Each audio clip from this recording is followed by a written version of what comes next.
For years, I didn't think I had a dramatic story to tell about money. Hello, hello, hello, and welcome to More Than Money, a podcast where we have nuanced conversations about money, business, and life, where we take the time to explore the human side of money because success with money is never just about the numbers. I'm your host, Jacquette Timmons, and I'm really glad you are here with me today. As you may know, my body of work is centered around getting people to think, behave, and talk about money differently. After each episode, I hope you walk away doing just that, thinking about money differently, behaving with it with more intentionality, and elevating the conversations about money that you have with those in your inner circle. Ultimately, I hope that you have something extra to add to your practical and emotional toolkit that will help you to navigate the complex financial decisions that you inevitably bump up against in your business and in your life. And if you'd like some help doing any of this, well, then let's chat and explore if working together is a fit. The call is complimentary. You tell me what's going on. I can tell you what I am hearing.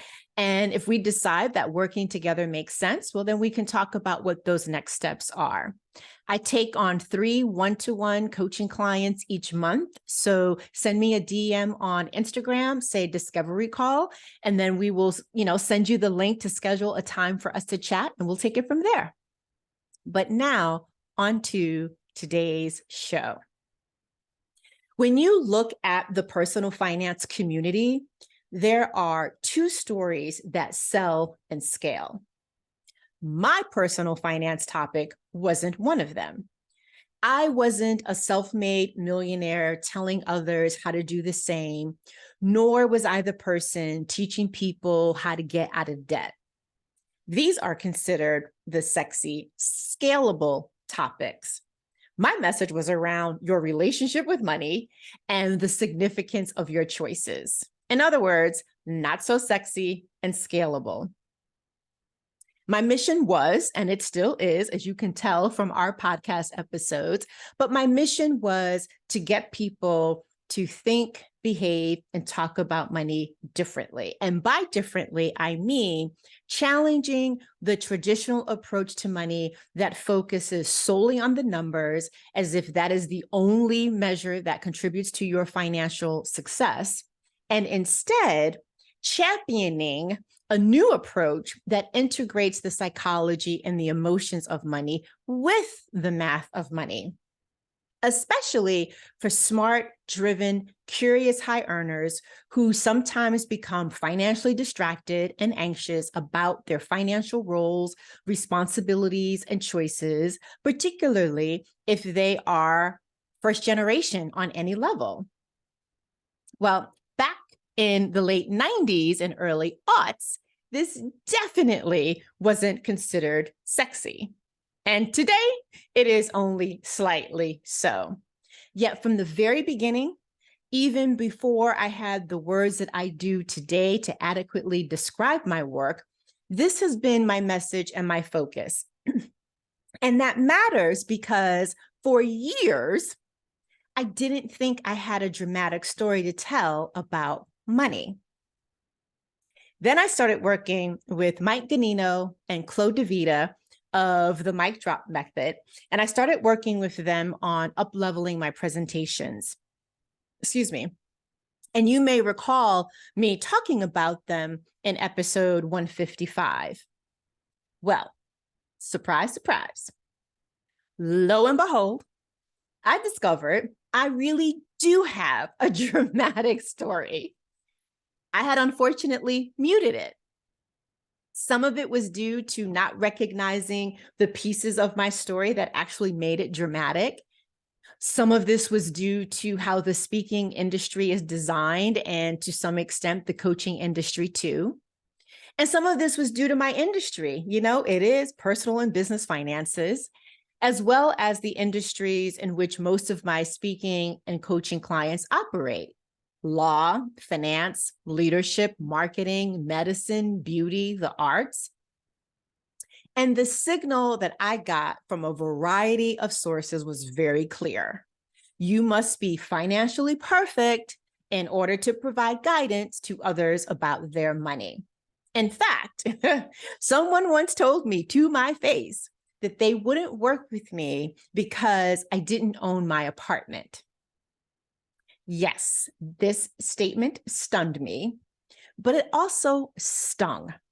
And not because I didn't own my apartment, but because it was said at a time when I was feeling horrible about the condition of my finances. So let me take you back in time again. When I started my career working at a major investment firm, getting paid monthly consistently, maxing out my 401k, regularly saving with normal, predictable expenses, and my only debt being my student loan, I was considered the picture of financial perfection.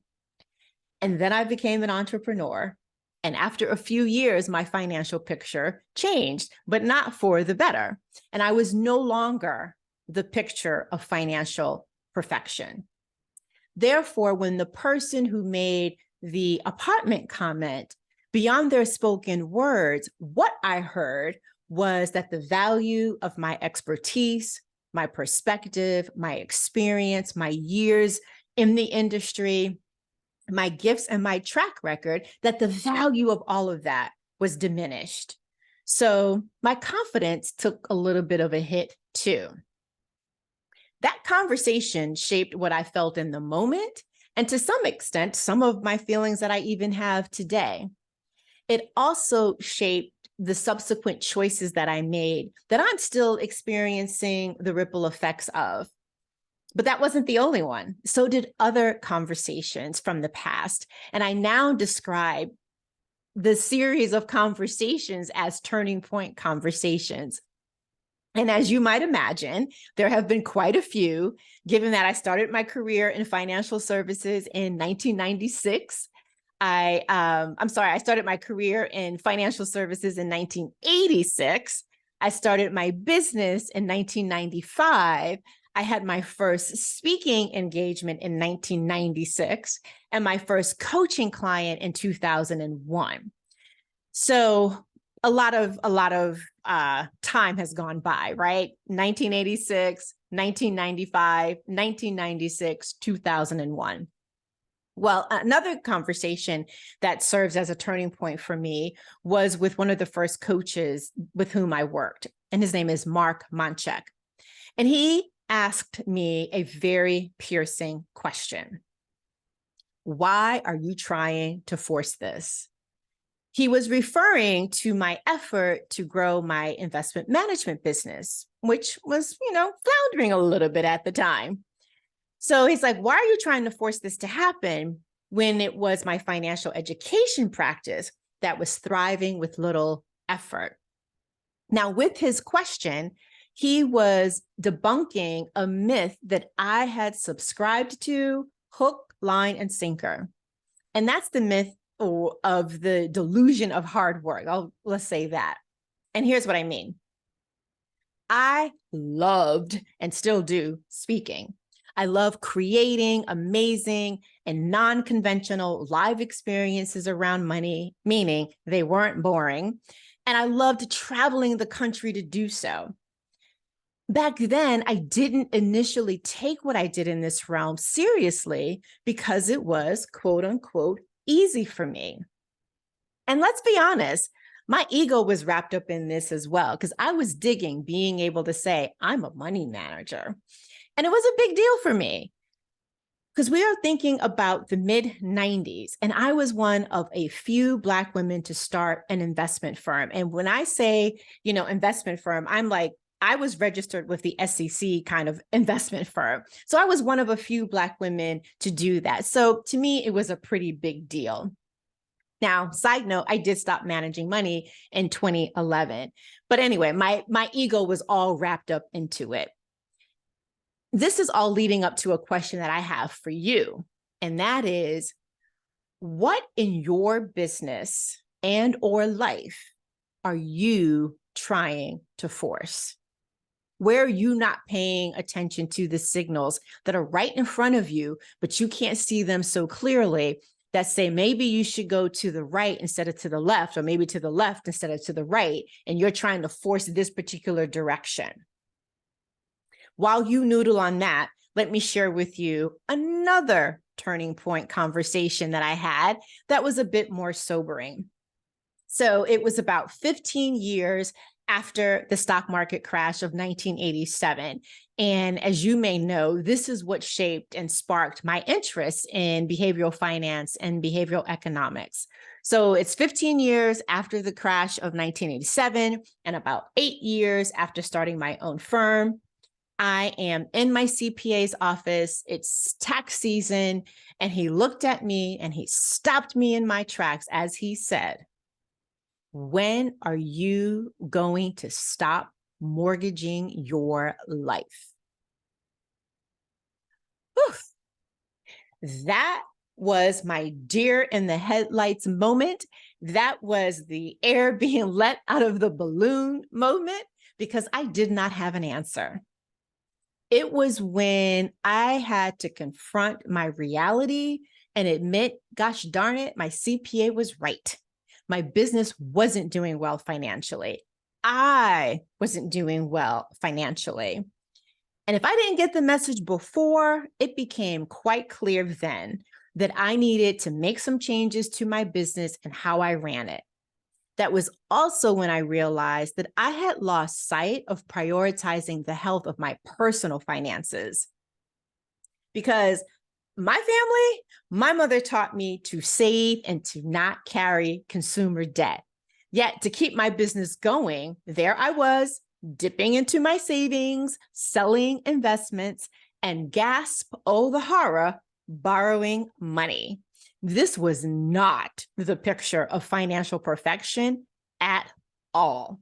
My reality back then didn't match what was expected of me, what I expected of myself, or what I had been trained to do personally, academically, or professionally. Now, as I am on your screen or in your ear today, thankfully, my business is thriving and doing well, and I am doing likewise. Getting here has been quite the journey. So it's really, really funny that I once thought I didn't have a dramatic story. Like, hello, Jaquette. Like, what were you looking at? Oh my goodness. I share that because I wanted to share my story. But as you've listened to my story, what comes to mind for you about your own? What conversations from your past are coming to the surface? What are they reminding you of? Where have you noticed that you have muted your story or parts of it, either because of embarrassment or maybe out of personal and professional safety? Here's another question for you. Is there a reality you are scared to confront? Let's take a business example.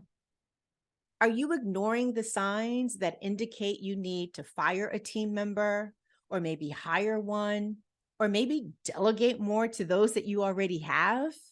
And of those three options, you might actually think the first, firing, is the hardest of them, but actually none of them are easy. And I've got one more question for you. Are you giving your business everything, including your financial future? I did for many years. I don't advise it. So if, like me, you muted your story because it didn't seem dramatic enough, let today's episode and what I have shared with you today remind you of Webster's definition of drama. Quote, a state, situation, or series of events involving interesting or intense conflict of forces. Simply put, drama is part of the human experience. So, here's an invitation. Reclaim the power of the drama in your story.